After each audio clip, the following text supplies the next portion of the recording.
बिस्मिल्लाहिर्रहमानिर्रहीम, अस्सलाम वालेकुम। जियो न्यूज़ पर आप देख रहे हैं आपस की बात। मैं हूं मुनीब फारूक और मेरे साथ मौजूद हैं नजम सेठी साहब। अस्सलाम वालेकुम। प्रोग्राम के पहले हिस्से में बात होगी आज जो अफसोसनाक वाक़या पेश आया कराची के अंदर, जिसमें आलमी इदारा सेहत और इंसदाद पोलियो मुहिम के जो वर्कर्स थे उनकी हिफाजत में मामूर सिंध पुलिस के सिपाहियों को शहीद किया गया। 7 सिपाही इसमें शहीद हुए और उनको पॉइंट ब्लैंक गोलियां मारी गई, जिसपे टारगेट उनके सर को किया गया और उनके सीनों को किया गया। सिंध पुलिस के बहादुर जवान अपनी ड्यूटी पर मामूर थे, जिन्हें आज शहीद कर दिया गया। ये क्या मैसेज देता है कराची ऑपरेशन के हवाले से कि क्या अब भी ये नासूर, दहशतगर्दी का नासूर शहर कराची के अंदर मौजूद है, और अगर है तो किस हद तक, और अगर ये ऑपरेशन जारी रहेगा तो इसका अल्टीमेट ऑब्जेक्टिव कब तक अचीव हो सकता है। आज इस हवाले से बात होगी। प्रोग्राम के आगे अगले हिस्से में हम बात करेंगे कि हुकूमत अब तक कोई फैसला नहीं कर पाई और ना ही अपोजिशन इकट्ठी हो पाई है उस मामले पर कि पैनामा लीक्स की तफ्तीश किस तरह से हो पाए। मैं चाहता हूं आज इस हवाले से बात की जाए, क्योंकि प्राइम मिनिस्टर साहब अब दोबारा इस्लामाबाद में विराजमान है। क्या फैसला हो सकता है, हुकूमत ने क्या सोचा है टर्म्स ऑफ रेफरेंस के बारे में, और क्या पाकिस्तान मुस्लिम लीग नून वही करने जा रही है जो 2 साल पहले किया था, उसका हवाला भी आपको देंगे। लेकिन कुछ देर बाद आगे चल के बात होगी। आज DGISPR ने एक प्रेस कॉन्फ्रेंस में, जिसमें उन्होंने बताया कि छोटू गैंग, जो कि पंजाब पुलिस के लिए इतना छोटा साबित नहीं हुआ, उसने बहुत से अजला की पुलिस को नाको चने चबवाए, लेकिन उसकी वजूहात भी मौजूद थी। उस गैंग ने, उस मुजरिम ने आज अपने 13 साथियों समेत सरेंडर कर दिया, और उसके साथ और जो फैमिलीज के लोग थे उनको भी बाजियाब कराया गया है। जो पाकिस्तान में, जो पंजाब पुलिस के वहाँ पर लोग मौजूद थे 24 के करीब, उनको भी बाजियाब करा लिया गया है। मैं चाहता हूँ इस हवाले से बात हो। और एक और बड़ी सिग्निफिकेंट बात DGISPR ने की, उसका जिक्र भी आगे चलकर ज़रूर होगा। सो नजम सेठी साहब, सबसे तो आज जो वाक़या पेश आया, उन शहीदों को सलाम। सिंध पुलिस के अगर हम देखा जाए तो पिछले एक अंदाज़े कुछ अरसे में, पिछले 4-5 सालों में मेरे ख्याल में रफली कई 100 जवान और अफसर शहीद हो चुके हैं। और अगर ओवरऑल देखा जाए पूरे पाकिस्तान के अंदर, तो ना सिर्फ पुलिस के जवान बल्कि अफसरान ने भी उनको भी शहादत मिली है, और उन्होंने बड़े बहादुरी से लड़ा है इन द लिमिटेड कैपेसिटी, क्योंकि आपको पता है पाकिस्तान के अंदर पुलिस के कैपेसिटी के इशूज़ हैं, ट्रेनिंग के इशूज़ हैं। ये जो आज हमला हुआ है, इससे सिंध के जो IG हैं AD ख्वाजा साहब, वो ये कहते हैं कि ये पोलियो टीम के ऊपर हमला नहीं था, ये पुलिस के ऊपर हमला था। ये क्या सिग्निफाई करता है? पोलियो टीम के ऊपर होता तो उसमें तालिबान मुलव्वस होते। ये तालिबान की अटैक नहीं थी, ना ही ये MQM के टेररिस्ट की अटैक थी। MQM इस वक्त डिफेंसिव पे है, और वो फौज के साथ बिल्डिंग ब्रिजेस का प्रोसेस शुरू किया हुआ था, और वो बेस्ट बिहेवियर पे है इस वक्त। और उनकी जो आर्म्ड मिलिशियास थे, उनका बैक जो है तोड़ दिया गया। TTP वैसे आपको पता है जिम्मेदारी तो कबूल कर लेती है। आज भी उन्होंने कहा जी हमने किया, जिम्मेदारी कबूल कर ली। किसने कहा? TTP कहती है जी जिम्मेदारी कबूल कर ली, लेकिन अच्छा, अब आइए, अब जराए के मुताबिक मैं आता हूँ तो ये तालिबान ने नहीं किया, मेरे इंफॉर्मेशन के मुताबिक, और मेरी कुछ असेसमेंट भी है। अब TTP के अंदर बहुत से अब ऐसे अनासिर जो under cover of TTP operate कर रहे हैं। TTP को भी फॉरेन इंटेलिजेंस एजेंसियों ने इन्फिल्ट्रेट कर लिया। अब बहुत अरसे से हम सुनते आ रहे थे कि TTP को रॉ की तरफ से फाइनेंशियल हेल्प मिल रही है।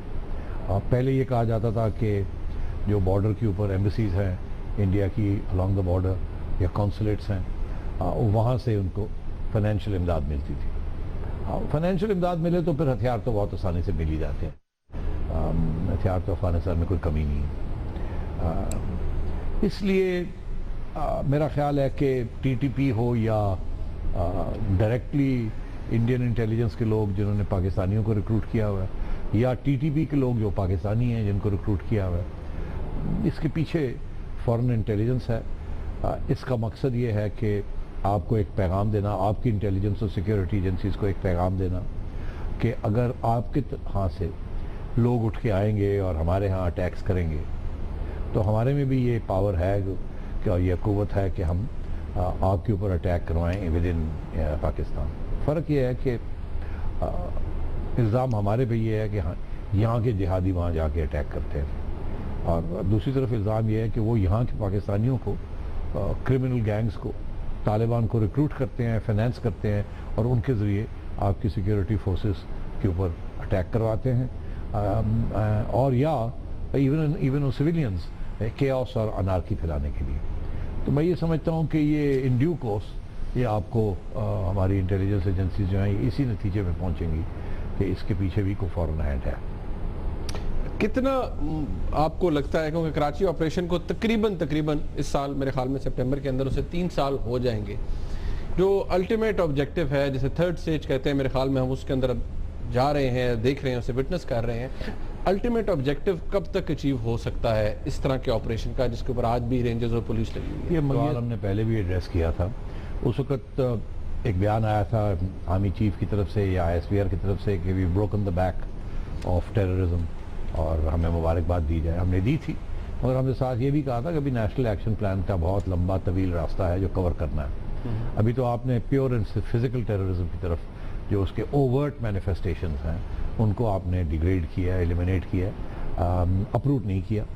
और अप्रूटिंग के लिए आपको और बहुत से फ्रंट्स के ऊपर लड़ाई करनी पड़ेगी as part of the national action programme, जिसमें अंदर hate material, incitement of violence, the teaching the role of madrasa और बहुत सी ऐसी चीज़ें, स्टेट आइडियोलॉजी का उसका हिस्सा है जो कि एक ज़माने में दी जाती थी। Even in our schools, in our text books एक माहौल क्रिएट किया गया था जिसमें जिहाद was a fundamental requirement of the Pakistani state, जिसको अब आप रिवर्स कर रहे हैं। तो मैं ये समझता हूँ कि ये 30 साल 1980 से लेके अब तक लगे हैं इनको, इस नैरेटिव को, इस कहानी को, इस दास्तान को, इस डेवलपमेंट को होते हुए। तो अगर 30 साल लगे हैं तो 10 साल तो लगेंगे इसको ख़त्म करने में। और वो भी अगर ये सिलसिला जिस तरीके से चल रहा है, अगर इसी तसलसल से, इसी फोर्स से, इसी कन्विक्शन के साथ, इसी अवाम की सपोर्ट के साथ और सारी सिविल और मिलिट्री सोसाइटी की सपोर्ट के साथ अगर ऐसे रहा तो फिर 10 साल के बाद आप कह सकेंगे कि वी हैव अपरूटेड टेररिज्म। इक्का दुक्का इधर उधर क्रिमिनल केसेस से होंगे, मगर अभी रास्ता बड़ा लंबा है। तो ये होंगे ऐसी चीज़ें, कभी तो तालिबान करेंगे, कभी फॉरेन इंटेलिजेंस के लोग, कभी अफगान्स भी करेंगे। और अफगान इंटेलिजेंस का भी इम्प्रिंट है बिल्कुल कराची और बलूचिस्तान में, और रॉ का भी है बिल्कुल, बिकॉज उनकी तरफ से इल्ज़ाम हमारे पे ही है ना कि हमारा इम्प्रिंट वाया आवर प्रॉक्सीज वो अभी भी है उनके मुल्कों में। खा वो कश्मीर की जिहाद के लोग हों जो यहाँ से जाते हैं, जैश मोहम्मद है या लश्कर तैयबा है, इस किस्म के लोग जो, या break away groups from some of these organisations जो कि उनका डिसिप्लिन और वो नहीं मानते और कहते नहीं हम करेंगे।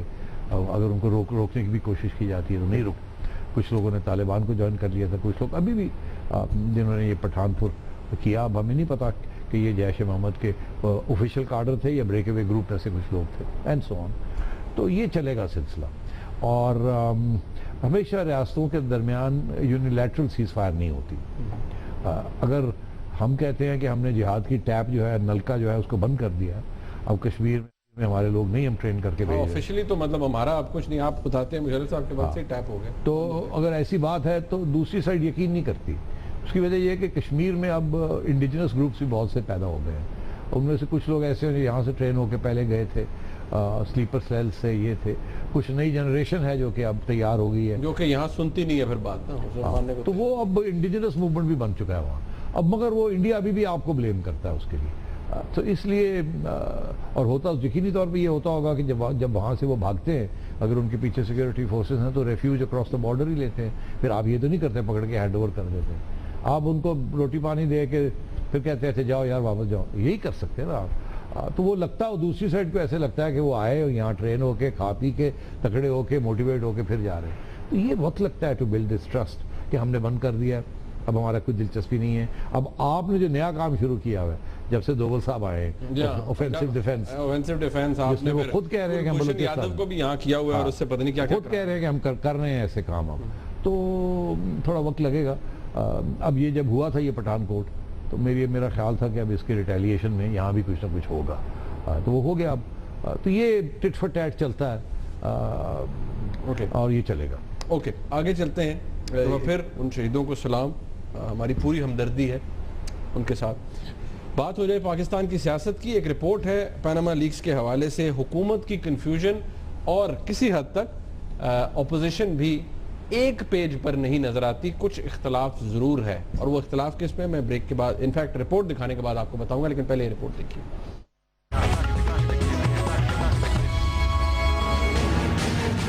दुनिया के सबसे बड़े मालियाती स्कैंडल पैनामा लीक्स ने जहां एक तरफ बहुत से मुल्कों की सियासत में भौचाल पैदा कर दिया, तो वहीं दूसरी तरफ इस लीक्स के इंकशाफात ने पाकिस्तान के मौसम की तरह सियासत की गर्मी और हिद्दत में भी इजाफा कर दिया। पैनामा लीक्स की आड़ में वज़ीर-ए-आज़म के खानदान पर लगने वाले इल्जामात के रद्द अमल में जब अप्रैल 5 को वज़ीर-ए-आज़म नवाज शरीफ ने किसी रिटायर्ड जस्टिस की सरबराही में इंक्वायरी कमीशन बनाने का ऐलान किया, तो अपोजिशन की बड़ी जमात पाकिस्तान तहरीक-ए-इंसाफ ने इस कमीशन को तस्लीम करने से सिरे से इनकार कर दिया। अगरचे हुकूमत ने पीटीआई के अलावा अपोजिशन की दीगर जमातों को इस कमीशन के लिए राजी करने की भरपूर कोशिशें की, मगर हुकूमती कोशिशों के बावजूद पीपल्स पार्टी समेत ऑपोजिशन की तमाम जमातों ने भी किसी रिटायर्ड जस्टिस की सरबराही में ऐसे किसी कमीशन को मानने से इनकार कर दिया। इस मामले पर ऑपोजिशन की हिमायत न मिलने पर ऐसी खबरें गर्म हो चुकी हैं कि हुकूमत ऑपोजिशन के मुतालबे पर सुप्रीम कोर्ट की सरबराही में पैनामा लीक्स की तहकीकात के हवाले से संजीदगी से गौर करने पर तैयार दिखाई दे रही है। दूसरी तरफ पाकिस्तान तहरीक इंसाफ की जानिब से हुकूमत को दी गई 24 अप्रैल की डेडलाइन में अब सिर्फ 3 दिन बाकी रह गए हैं। ऐसे में अगर हुकूमत सुप्रीम कोर्ट की सरबराही में कोई कमीशन ना बना पाई, तो 24 अप्रैल के बाद पाकिस्तान तहरीक इंसाफ की धरना सियासत क्या रंग लाएगी? और अगर हुकूमत इस हवाले से सुप्रीम कोर्ट के तहत कमीशन कायम कर देती है, तो क्या इससे ऑपोजिशन के पास इस मामले में सियासत का जवाब ही खत्म हो जाएगा?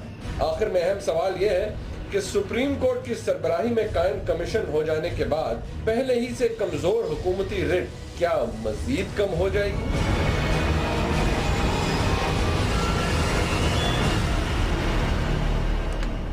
रिपोर्ट आपने देखी सेठी साहब, सवाल बड़ा सीधा सा है कि अप्रैल आपके सवाल सारे ही सीधे होते हैं। बिल्कुल ठीक, मैं बंदा ही सीधा हूँ। बात यह सेठी साहब, अप्रैल के शुरू से ये मामला चल रहा है। जब आया भारत के अंदर, हमने देखा कि वहाँ पर फौरी तौर पर फाइनेंस मिनिस्टर अरुण जेटली कहते हैं जी बड़ा गलत है, हम इसकी तहकीक करेंगे। एक स्पेशल इन्वेस्टिगेशन टीम बन जाती है और 25 तारीख को उसकी रिपोर्ट भी सामने कुछ ना कुछ तो आ ही जाएगी ना, जो इन्वेस्टिगेशन हो रही है। मेरा सवाल यह है कि यहाँ पर अभी तक हुकूमत ऑपोजिशन को ब्लेम कर रही है, नहीं जी आप बनने नहीं दे रहे, आप वो रिटायर्ड जज वाली बात मान नहीं रहे। अब जो आज हालात हमें नजर आ रहे हैं कि वो रिटायर्ड जज वाले मामले से हट गया और शायद सुप्रीम कोर्ट की तरफ चले जाए। ऑपोजिशन कहती है कि जी नहीं आप बनाएं। आज खुर्शीद शाह साहब ने कहा है कि जी आप पहले सुप्रीम कोर्ट को खत लिखें, अगर वहां से इनकार होता है तो फिर एक पार्लियामेंट्री कमेटी बन जाए जिसको इन्वेस्टिगेट करे। इमरान खान साहब पार्लियामेंट्री कमेटी को भी नहीं तस्लीम करते, वो कहते हैं सिर्फ चीफ जस्टिस साहब करें तहकीक। मसला क्या है, हो क्या रहा है हमारे साथ? आपने जिक्र किया हिंदुस्तान में फॉर कंपैरेटिव पर्पसेस, आपने जिक्र किया वहाँ क्या हो रहा है। वहाँ ये कि 25 तारीख को उन्होंने जो स्पेशल इन्वेस्टिगेशन टीम बनाई है SIT, उसने कोई रिपोर्ट देनी है। दरअसल इंडिया में सिचुएशन थोड़ी फ़र्क है, मैं एक्सप्लेन करता हूँ। पहली बात तो ये है कि इंडिया में 2013 में पहले इसी किस्म की लीक्स आई थी। वो पैनामा लीक्स नहीं थी, वो offshore companies and bank accounts की लीक्स थी। इनफैक्ट 2 लीक्स थी 2013 में।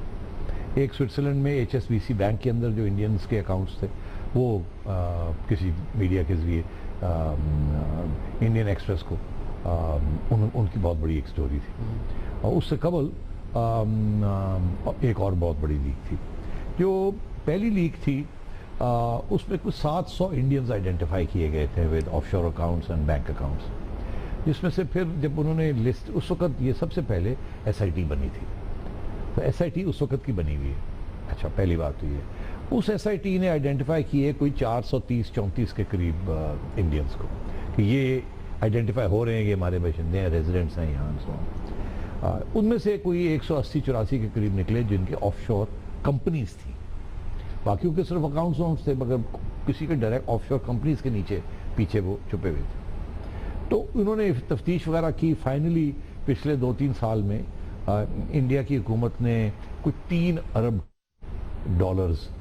उनसे टैक्स की सूरत में कलेक्ट किया, कर लिया। उनको इन्वेस्टिगेट करके, नोटिस दे के, उनकी हेयरिंग करके और फाइन करके कोई $3 बिलियन। उसके बाद फिर एक नई लीक आई, जैसे मैंने जिक्र किया HSBC बैंक की।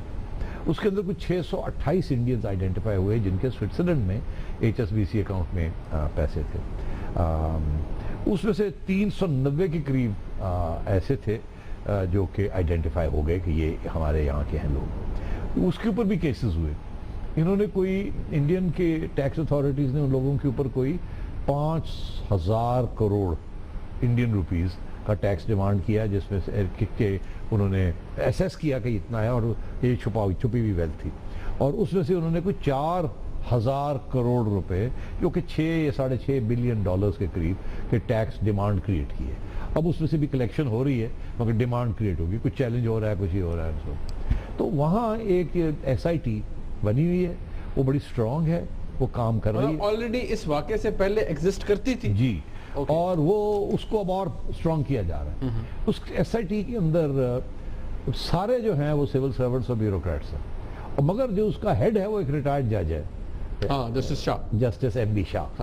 और वो बड़ी दिलचस्प बात है ये कि रिटायर्ड जज है, वो कर रहा है। और उसके अंदर उनके इनकम टैक्स डिपार्टमेंट, उनकी इनकम टैक्स इंटेलिजेंस, उनकी इंटेलिजेंस ब्यूरो, उनकी और भी उनके बहुत से इदारे हैं, रिसर्च करते हैं टैक्स के ऊपर, and so on and so fourth. Intelligence में टैक्स इंटेलिजेंस भी, टैक्स इंटेलिजेंस, टैक्स रिलेटेड जो लोग हैं ना, उनको उसके ऊपर लगाया हुआ है। और जैसे यहाँ हमारी SECP है, उनकी भी कन्फेडरेशन है, इस किस्म की चीज़ें, उन सबको इकट्ठा करके और JIT के नीचे लगाया हुआ है कि वो सारे ऑर्डर्स ओबे कर रहे हैं SIT के, नॉट JIT, SIT। और then they bring in all these things, उसको फिर छांटी होती है, वो देखा जाता है, और फिर यहाँ होता है। आपको याद होगा कल के प्रोग्राम में मैंने शायद जिक्र किया था कि ये आइन मुमकिन है कि एक अगर सुप्रीम कोर्ट के आगे कमीशन की दरख्वास्त जाती है तो चीफ जस्टिस एक कमीशन बनाए, और कमीशन के आगे फिर एक और कमेटी बनाए ऑफ एक्सपर्ट्स, जिसके अंदर IT के लोग भी हों, फोरेंसिक भी हों, सारे इकट्ठे करके और होने भी चाहिए, और उसको फिर कहा जाए कि अब आप ये करके आए और हमें रिपोर्ट करें, जो कि इंडिया में हो रहा है। मैं सिर्फ एक बात कहना चाहूँगा, यहाँ आपने देखा कि रिटायर्ड जज के ऊपर कोई खास एतमाद नहीं है, कोई खास नहीं, बिल्कुल ही नहीं, अपोजिशन सारी एक साइड, मतलब चीफ जस्टिस और सुप्रीम कोर्ट के ऊपर भी नहीं है जो रिटायर हो चुके हैं। इसके अलावा यहाँ ब्यूरोक्रेसी के ऊपर बिल्कुल एतमाद नहीं है। हमारी ब्यूरोक्रेसी बहुत पोलिटिसाइज हो चुकी है जुल्फ़िकार अली भुट्टो साहब के ज़माने में, ठीक। तो इसलिए यहाँ जो सिविल मिलिट्री ब्यूरोक्रेसी है उसके ऊपर एतमाद नहीं है, वन रीज़न और अनदर। जुडिशरी पे एतमाद नहीं है, तो फिर एतमाद किस पे है? इसलिए ये जो डिमांड है कि सर्विंग जजेस जो है इनके ऊपर हो, और साथ साथ पार्लियामेंट की बात हो रही है।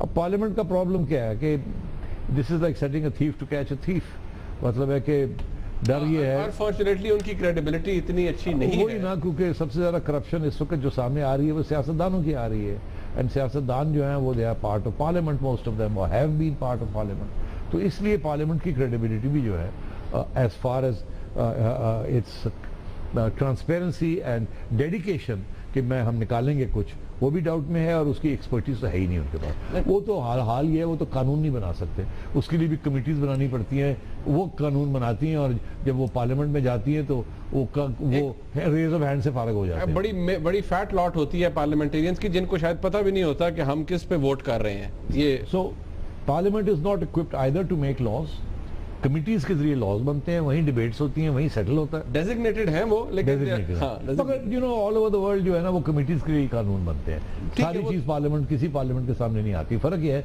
कि हमारी पार्लियामेंट का जो लेवल ऑफ एजुकेशन है और कमिटमेंट है is a little low compared to, and I am making an understatement of the year compared to other parliaments in other developed countries. In other ways, हम जरा आप politely रहे, लेकिन अब सेठी साहब जरा इसको प्रैक्टिकली अगर देखा जाए, हुकूमत आज खुर्शीद शाह साहब ने कह दिया कि आप लिखें खत चीफ जस्टिस साहब को। हुकूमत अगर लिख देती है खत, क्या ये अज्यूम करना दुरुस्त होगा कि जी चीफ जस्टिस साहब कहेंगे हाँ ओके ठीक है गवर्नमेंट ने मुझे कह दिया, तो क्योंकि वो अपना थोड़ा सा जहन बता चुके हैं रिमार्क्स के अंदर कि भाई हमें कहा जाता है पैनामा लीक्स की इन्वेस्टिगेशन करो, क्या इन्वेस्टिगेट करना हमारा काम है या एग्जीक्यूटिव का? अब यही की इशू आएगा अगर TORs में अगर सिर्फ एक खत जाता है। मैं आपको ज़रा थोड़ा सा ज़रा बात को आगे बढ़ाते हैं। अगर खत जाता है कि dear chief justice, I as Prime Minister of Pakistan I am writing to request you to set up a commission to investigate Panama leaks and the following and address the following question. If any illegal act has been committed under the laws of Pakistan, Urdu. हाँ, कि अगर कोई आईनी गैर कानूनी काम हुआ है तो उसको आइडेंटिफाई किया जाए और पकड़ा जाए। तो आगे से जवाब ये आएगा कि ये हमारा काम नहीं है। अलबत्ता आप इस TORs में ये भी लिखें कि आप फलाने फलाने फलाने फलाने इदारा जो है आपका, उसको हमारे हवाले करते हैं, हमारे डिस्पोजल पर। हमारी डिस्पोजल पर नहीं। अच्छा, वो तो यार सुप्रीम कोर्ट की तो डिस्पोजल पे सारा पाकिस्तान है। बिल्कुल, वो तो कॉन्स्टिट्यूशन में भी लिखा है, जिसको भी मर्जी बुला लें, वो तो बिल्कुल लिखा हुआ है। मगर फर्क ये होता है कि बुलाते हैं जब, और अगर वो जो अफसर जिसको बुलाते हैं अगर उसकी लॉयल्टी किसी सियासी जमात के साथ है तो वो कोऑपरेट है ना। इसीलिए तो पुलिस के अफसरों को बुला के चीफ जस्टिस साहब आंखें दिखाते थे और धमकियां देते थे, मैं तुम्हें ये कर दूंगा, मैं वो कर दूंगा, और वो उनको ऑर्डर करते भी थे और ऑर्डर्स देते थे, वो ऑर्डर्स पूरे भी नहीं होते थे।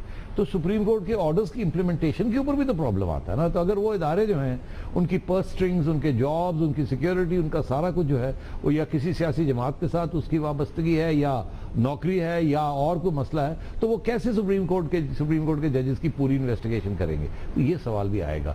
जजेस have to be very careful कि जब उनके हवाले कोई दिया जाता है तो वो फिर मांगेंगे बाय नेम कि हमें फलाना फलाना फलाना अफसर फलानी फलानी ऑर्गेनाइजेशन से हमारी डिस्पोजल पे किया जाए। यहां तक कि फिर ये भी होगा कि वो अफसर अपने इदारे में रहेगा और अपने इदारे से वो सारी इंफॉर्मेशन कलेक्ट करके देगा।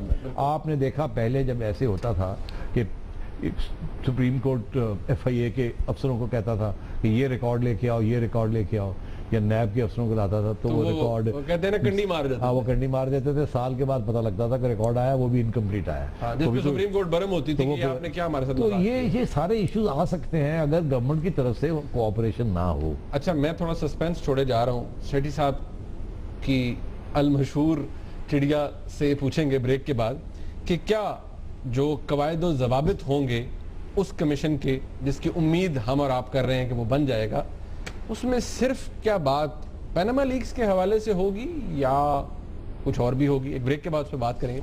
हमारे साथ रहिए।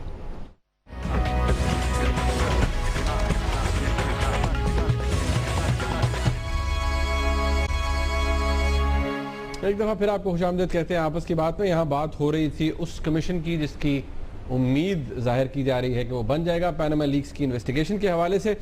सुप्रीम कोर्ट की क़यादत में जुडिशल कमीशन की ख्वाहां है। पाकिस्तान की अपोजिशन, हुकूमत भी उस तरफ जाती हुई नजर आ रही है। अब तक फैसला होकर सामने नहीं आया। लेकिन सेठी साहब, कवायद और ज़वाबित क्या हो सकते हैं? क्या सिर्फ आपके मुताबिक सिर्फ पैनामा लीक्स के हवाले से बात होगी कि जी इसको इन्वेस्टिगेट किया जाए, या कुछ और भी हो सकता है?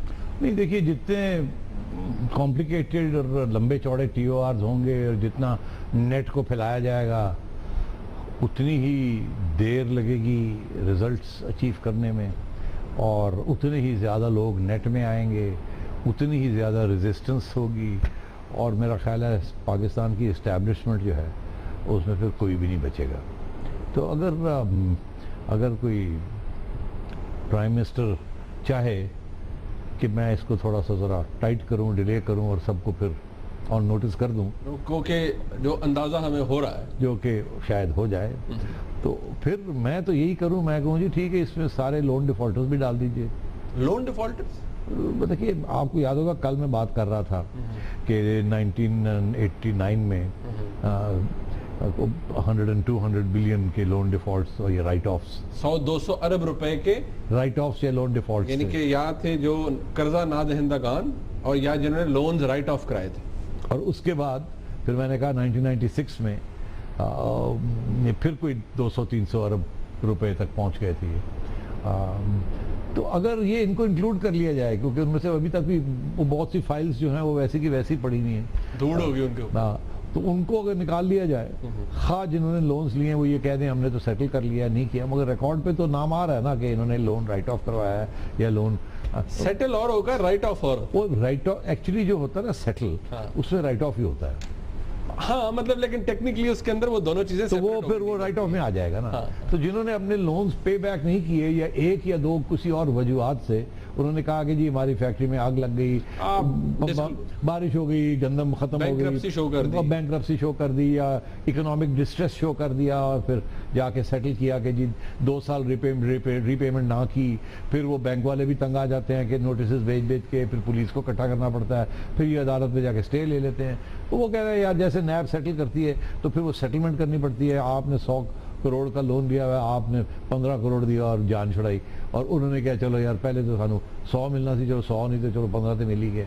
वो जो रह गया ना 85 उसके खाते फिर खुल जाएंगे। हाँ। या खुल सकते हैं कि भाई ये इतना नहीं प्राप्त। अच्छा, उसमें बड़े आपको पता है कि ज़िया-उल हक साहब के ज़माने में भी बड़े लोग थे, फिर मुशर्रफ साहब के ज़माने में भी थे, तो बड़े पर्दा नशीनों के नाम, और उसमें पर्दा नशीनों के नाम भी हैं, जिसमें से काफ़ी सारे हम अपोजिशन में हैं, और कुछ हुकूमत के इर्द गिर्द भी, और कुछ इर्द गिर्द भी हैं, और तो ये और कुछ लोग फ्लोर क्रॉस करके PTI में भी चले गए हैं, and so on and so forth. तो मेरा ख्याल है अगर इस किस्म की फिर कार्रवाई की गई जिसमें loan right of, loan defaults, foreign accounts, foreign properties, forget offshore, हाँ। वो तो ऑफशोर तो एक और खाता है ना, हाँ। वो तो होनी है ना, वो तो होनी है। और ये सारा फिर ये भी हो सकता है कि लिविंग बियॉन्ड योर मीन्स, मतलब नहीं क्या क्या इसमें ऐड हो सकता है। तो because if you committed any illegal act, तो ये तो सब इलीगल करार दिया जा सकता है। मासूम सवाल है मेरे पास कि क्या आपको लगता है, ये आपका अंदाजा है या आपको लगता है कि हुकूमत इस तरह सोच रही है? सोच तो रही है, अब क्या उसको इजाजत मिलेगी फ्रॉम दी ऑपोजिशन या नहीं, क्या करेंगे, किस तरीके से हाथ डालेंगे। देखिए ऑलरेडी आपने देखा कि गवर्नमेंट ने एक नया फ्रंट खोल लिया इमरान खान साहब और PTI के ऊपर। वो जिसका जिक्र उन्होंने किया, इवन नवाज शरीफ साहब ने भी कर दिया कि जी मुझे ख्वाजा आसिफ साहब ने ब्रीफ किया है, वो इमरान खान फाउंडेशन के हवाले से, इमरान खान साहब ने जो सैलाब के हवाले से। देखिए 2-3 चीज़ें ना, खान साहब के अकाउंट्स में 3-4 चल रहे हैं, वो तो कहते हैं है ही कुछ नहीं, मगर जो वो निकालना चाहें तो फिर बट निकलेगा बहुत कुछ। एक तो वही है कि इनके घर का बेनामी ट्रांजैक्शन है जिसमें एक ऑफशोर कंट्री इन्वॉल्व थी, ये है फैक्ट। अब पीछे सही है गलत है, I am not talking about that, तो मतलब कि वो निकलेगा, नंबर 1। नंबर 2, और वो ऑफशोर कंपनी से ख़रीदा था बेनामी। नंबर 2, शौकत खानम के इन फॉरेन इन्वेस्टमेंट, उसके वाले तो खान साहब ने अब डिस्प्ले कर दिया जी कि वो पैसे उस कंपनी के आ गए हैं, लेटर दिखाया कि वो वापस पैसे। लेटर दिखाने से कुछ नहीं होता ना, you have to audit them, फिर पता चलता है एक्चुअली हुआ क्या, कि राइट ऑफ किया गया, क्या किया गया, उसको कहाँ जाके अकाउंटेंट्स ने पार्क किया हुआ है एंड सो ऑन।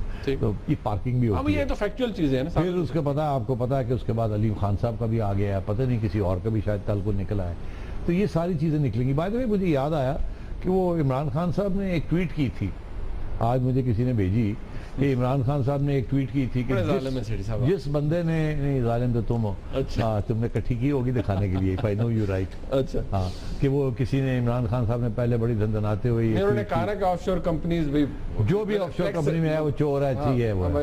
जब वो अलीम खान साहब का निकला तो उन्होंने कहा कि हाँ आई एम ग्लैड कि उन्होंने डिक्लेयर किया हुआ है, तो बस ठीक है सारा कुछ, ये आ गया। तो मुझे पता था आपने कुछ ना कुछ रखा होगा। तो मतलब है कि इस किस्म की चीजें जब आएंगी और भी बहुत कुछ निकलेगा, तो फिर मतलब शर्मिंदगी का बायस तो होगा ही ना, तो ये तू मैं भी चलेगी। सेठी साहब एक चीज और आप देख रहे हैं, आप भूल गए, मैं भूल सकता हूँ सेठी साहब, स्पेशल कोर्ट जो है जो जनरल मुशर्रफ को ट्राई कर रहा है, जी एकदम उठ गए, वो जाग उठे हैं, वो देखिए उन्होंने जाग उठे हैं, उन्होंने कहा है परवेज मुशर्रफ साहब को हर सूरत अगली हाजिरी पर पेश किया जाए, और उन्होंने काफी सख्त रवैया अख्तियार कर लिया ऑल ऑफ अ सडन कि हमें पूछे बगैर हुकूमत ने उसको कैसे जाने दिया, और ये साजिश है, और बुलाया जाए और पकड़ा जाए और ये किया जाए, और उन्होंने कहा मतलब कि आपने अगर जाने दिया है तो फिर आप बुला भी लें वापस उन्हें। ऐसे नहीं कहा तो पोलाइट वे ऑफ यार तुसी जान देता हूं लेके आओ, नहीं तो रेड वारंट इशू करो, ऐसी तैसी बात। तो मतलब है कि आप देख रहे हैं कहाँ फ्रंट्स खुलने शुरू हो गए, इधर से फ्रंट शुरू हो रहा है कि करप्शन एंड प्रॉस्पेरिटी इकट्ठी नहीं हो सकती, ठीक है, गुड गवर्नेंस जो बड़ी बुरी चीज है, उसके साथ टेररिज्म का लिंक है, करप्शन बड़ी बुरी चीज है, उधर से फिर लाओ फिर सारे तो खोला खाता खोलो पे, ये एक धमकी भी है और एक इम्प्रैक्टिकल स्टेप भी है। तो मेरा ख्याल है कि आगे काफी कुछ डिस्कस करने को होगा हमको, जब पार्लियामेंट के अंदर भी चीखें निकलेंगी और कहीं निकलेगा कुछ। कहते हैं कि brace yourself, because we are going in for a bit of a crash landing. Land हो जाए सिटी साहब, Landing हो जाएगी, मगर- क्रैश का लफ्ज इस्तेमाल ना करें, लैंडिंग होनी नहीं चाहिए। नहीं, कोई क्रैश नहीं होना। अच्छा मेरे लोग तो ये कह रहे हैं कुछ भी नहीं होना। लोग ये कह रहे हैं, पता नहीं वरना जहाज सर्कल ही कर रहा है तो वहाँ पता लगा आराम से लैंड कर जाएगा। सेठी साहब बात ये है, अगर हमने, क्योंकि अभी तक ये हमने हमारा ख्याल ये है कि चीफ जस्टिस साहब इसको एक्सेप्ट कर लेंगे, या वो एक्सेप्ट करेंगे, वो कहेंगे इस तरह का अरेंजमेंट होना चाहिए। यार मेरी बात सुनो, नहीं, अगर ना हो, आपने अपने ख्यालात का इजहार तो कर दिया, मगर अगर उनको अंडर कॉन्स्टिट्यूशन रिक्वेस्ट जाती है, very difficult for the chief justice to say no. But शेडी साहब एक बात ये भी रखिएगा, जुडिशरी हुकूमत के ताबे नहीं होती, they can say no. Theory they can say no, they can say I am sorry, this is not our job. आप करवाएं, तो अगर वो कर देंगे तो फिर पार्लियामेंट के खाते में आ जाएगा। पर पार्लियामेंट के अंदर आपने खुद उनकी शान में कुछ कसीदा भी थोड़ी देर पहले पढ़ा था। हाँ। कि वो कैसे इन्वेस्टिगेट करेंगे? इमरान खान साहब ने तो कहा है भाई ये तो बहुत माजरत के साथ वो खोता कुएं में डालने वाली बात है। तो प्रिसाइसली माय पॉइंट, आप बात समझ रहे हैं? जी जी, इससे ज्यादा मैं नहीं करना चाहता, तौहीन ना हो जाए। नहीं तौहीन नहीं, मतलब वो फिर इसका मसले का हल क्या निकलेगा, फिर क्या होगा? अभी तो आपसे कह रहा हूँ कि जहाज घूम रहा है, कह रहा है कि जी लैंडिंग बड़ी मुश्किल हो जाएगी, फास्टन योर सीट बेल्ट्स, पता लगा all of a sudden pilot कहेगा permission to land granted, zoom करके जहाज लैंड कर जाएगा, पैसेंजर्स डिसएम्बार्क कर जाएंगे, कोई कुछ भी नहीं होगा। सेक्रेटरी साहब ये आप जो कह रहे हैं सिंपल भी हो सकता है, लेकिन इसमें इमरान खान साहब का स्टांस बाकियों से फर्क है।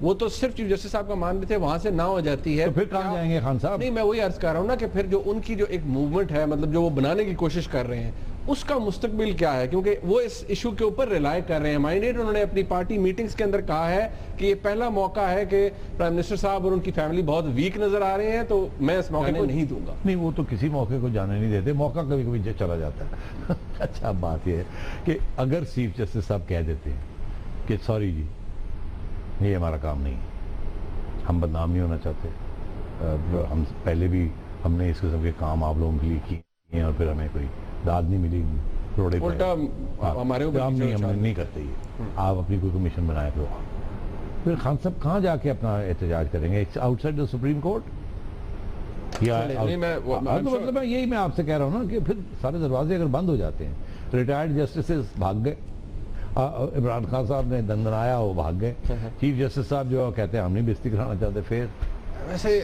कितने जाओगे? सुप्रीम कोर्ट के बाहर नहीं, अंदर एहतजाज करने की रवायत तो मुस्लिम लीग नून की है पुरानी।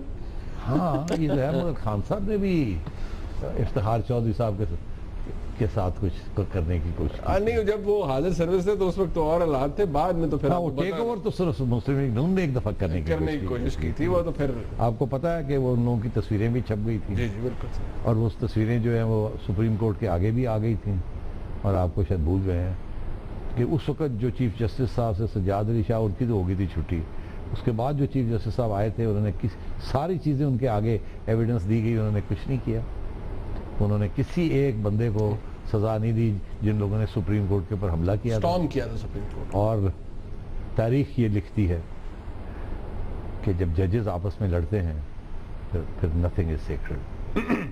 ब्रेक का वक्त है जी, ब्रेक के बाद जब वापस आएंगे तो बात हो जाए, छोटू गैंग ने सरेंडर किया है पाकिस्तान फौज के आगे, उसके पीछे और मामलात उससे जुड़े हुए हैं, मैं चाहता हूँ उस पर बात करें ब्रेक के बाद। साथ रहिए।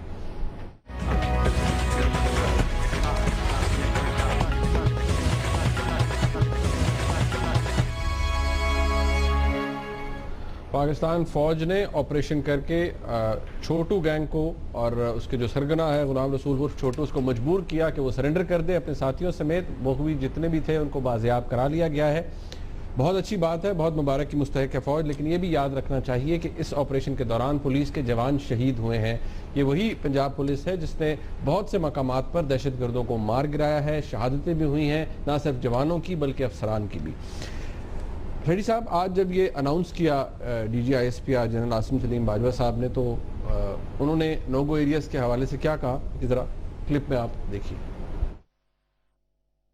आर्मी चीफ ने अभी जो ऑपरेशनल कमांडर था वहां पे जो ये ऑपरेशन कर रहे थे उनको और तमाम वो आर्मी के ट्रूप्स, रेंजर के ट्रूप्स और जो पुलिसमैन शामिल थे उन सबको शाबाश दी है। और उन्होंने बताया है कि इस जजीरे को उस वक्त तक हमने वेकेट नहीं करना, छोड़ना नहीं है इस जगह को, जब तक तमाम के तमाम डाकू सरेंडर नहीं कर देते, और ना सिर्फ ये कि इस जजीरे को, इस नो गो एरिया को खत्म करना है, बल्कि बड़ा क्लियर एक डिसीजन है कि तमाम नो गो एरियाज जो मुल्क में कहीं भी हों उनके लिए हमने जाना है, तमाम नो गो एरियाज को बिल्कुल इसी तरह साफ करना है और कोई क्रिमिनल, दहशतगर्द, किसी किस्म का फैसिलिटेटर इन जगहों पर नहीं छोड़ना। साहब, ये स्टेटमेंट इसलिए अहम है कि बड़ा क्लियरली कहा गया है कि नो गो एरियाज 2-3 दफा कहा गया, तो ये बात इसके ऊपर स्टैंप कर दी गई है कि जो बयान पंजाब हुकूमत की तरफ से आता था कि यहाँ नो गो एरिया कोई नहीं, इन्होंने कहा जी कि नो गो एरिया था, एक्सेस नहीं थी हुकूमत की, वहाँ पर रिट नहीं थी। दूसरी बात ये कि जी अब हर नो गो एरिया पे जाया जाएगा, क्या ये अलार्मिंग है या नहीं है? और जो बात इन्होंने फैसिलिटेटर्स के हवाले से की, क्या इसके लिए कोई कंसर्न बन सकता है वहाँ लोकल जो इन्फ्लुएंशियल लोग हैं कि उन्होंने कोई इसकी पुष्टपनाई की हो किसी स्टेज? देखिए, दूसरा सवाल जो है उसको पहले आसानी से जवाब है, उसका आसान जवाब है, वो ये कि फैसिलिटेटर्स होते हैं और फिर फैसिलिटेटर्स लोकल एस्टैब्लिशमेंट का हिस्सा होते हैं, सियासतदान होते हैं, कारोबारी लोग होते हैं, ट्रेडर्स होते हैं वगैरह वगैरह। उसके बगैर कोई भी बिग क्रिमिनल गैंग ऑपरेट नहीं कर सकता, पुलिस के अंदर भी होते हैं। अब ये जब छानबीन करेंगे तो हाथ तो पड़ेगा सबके ऊपर। फौज का आमतौर पर रवैया ये होता है कि they shoot first and ask questions later, मतलब पहले वो फायर करते हैं फिर वो सवाल पूछते हैं, ठीक है ना? तो उनकी ट्रेनिंग ही है। अब वो ये होगा कि किसी के ऊपर भी इल्ज़ाम लगेगा, जाकर पकड़ के ले आएंगे, अंदर कर देंगे। फिर वो कितनी देर अंदर रहते हैं, क्या होता है, कोई बेल नहीं, कोई ये नहीं, कोई वो नहीं। तो वो मतलब है इस तरीके से अब ये ऑपरेशन होगा। उसमें यकीनी तौर पर सियासी जमातों के लोअर एंड मिडिल लेवल लोग, शायद हायर लेवल लोग भी, उनके नाम भी आने शुरू होंगे। कोई ना कोई तो नाम लेगा ना कि हमें ये प्रोटेक्ट करता था, फलाने ने इस दफ़ा हमें यहाँ से ये निकाला, फलाना बंदा अरेस्ट हो गया था तो उसको पुलिस ने फलाने SHO ने छोड़ा, SHO को पूछा जाएगा, उसे कहा थू फोन आया सी, and so on and so forth. तो ये तो करेंगे आप, जिसके साथ कोई शक ही नहीं है मेरे जहन में कि पंजाब गवर्नमेंट जो है उसे तकलीफ होगी। और शहबाज शरीफ साहब काफ़ी अरसे से ये कह रहे हैं ना कि हमें ज़रूरत नहीं है, हम खुद कर सकते हैं। तो अब वो जो खुद कर सकते हैं कि after this botched up operation, तो वो तो इनविंसिबिलिटी खत्म होगी ना। और वो जो एक कॉन्स्टिट्यूशनल राइट थी जो कि मॉरल बनाई हुई थी, उसको एक राइट, वो खत्म हो गई है। और अब इनको एक उनको लीगली भी उनको एंट्री देनी पड़ी है। अब इनको नहीं रोक सकते आप। और ये कब से कह रहे हैं कि हम आना चाह रहे हैं, हम करना चाह रहे हैं, और आपने एक उनको ऐसा मौका दे दिया जिससे आप फेल हो गए, कामयाब हो गए।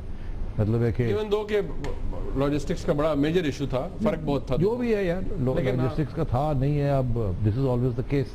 आप फौज को कहेंगे जी अपने टैंक्स हमें हमारे वाले कर दें, हम इस्तेमाल करेंगे, तो नहीं देंगे ना।